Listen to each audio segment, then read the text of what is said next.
Welcome to BeBe's Bookshelf. Today BeBe is reading Horton Hatches the Egg.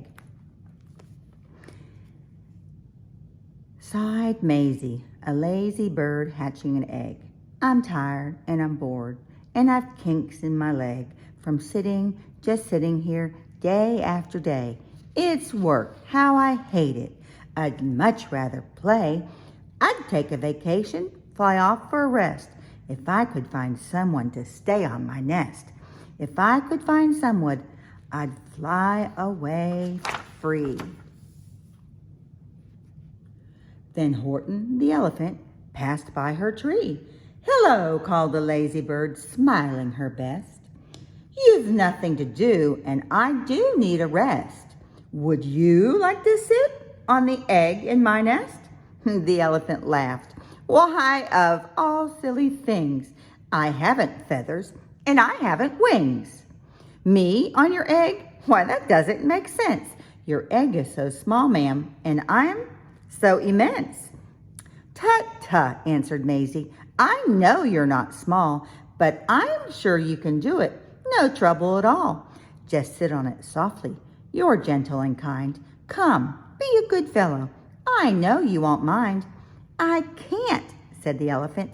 Please, begged the bird. I won't be gone long, sir. I give you my word. I'll hurry right back while I'll never be missed. Very well, said the elephant, since you insist. You want a vacation. Go fly off and take it. I'll sit on your egg and I'll try not to break it. I'll stay and be faithful.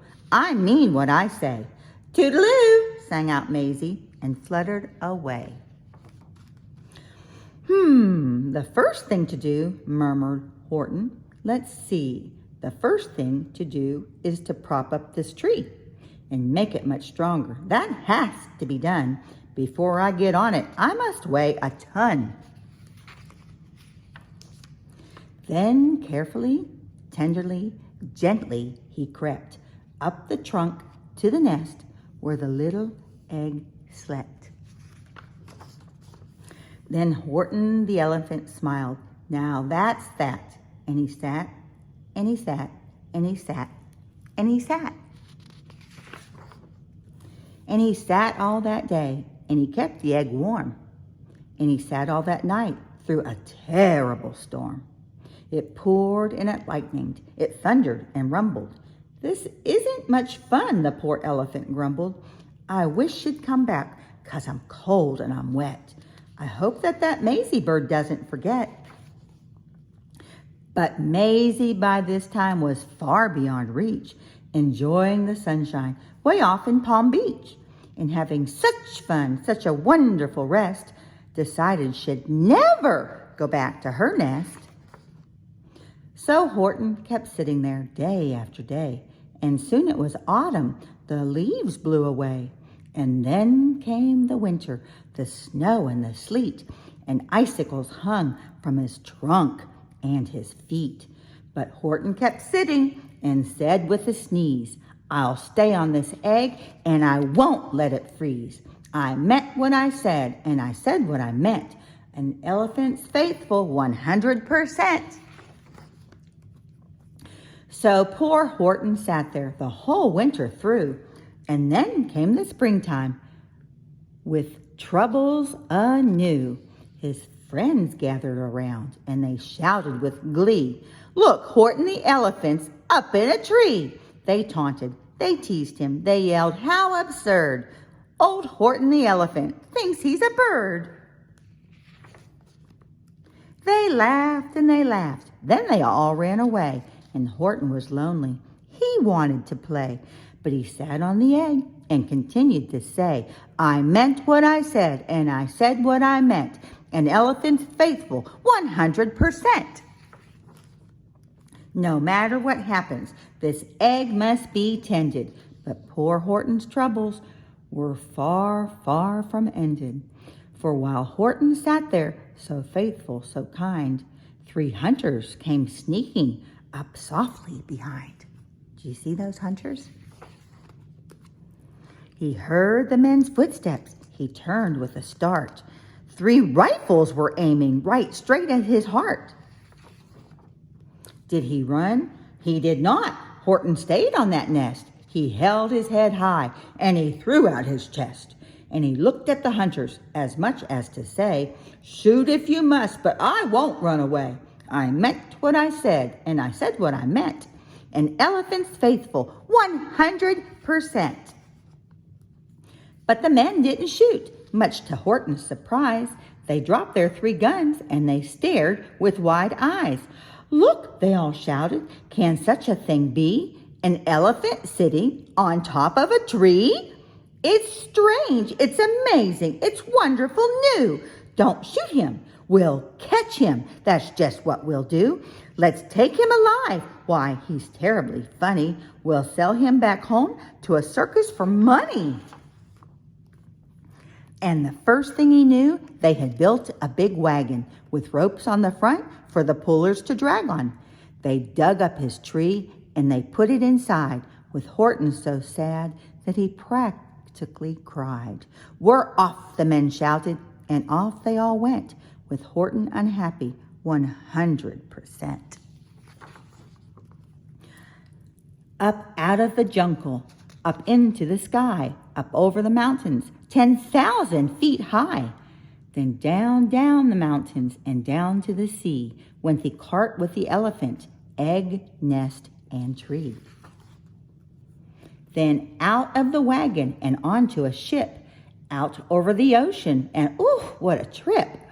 Rolling and tossing and splashed with the spray, and Horton said day after day after day, "I meant what I said, and I said what I meant, but oh, am I seasick, 100%. After bobbing around for 2 weeks like a cork, they landed at last in the town of New York. "All ashore!" the men shouted, and down with a lurch went Horton the elephant, still on his perch, tied onto a board that could just scarcely hold him. Bump! Horton landed, and then the men sold him. Sold to a circus. Then week after week, they showed him to people at 10 cents a peek. They took him to Boston, to Kalamazoo, Chicago, Weekakin, and Washington too, to Dayton, Ohio, St. Paul, Minnesota, to Wichita, Kansas, to Drake, North Dakota.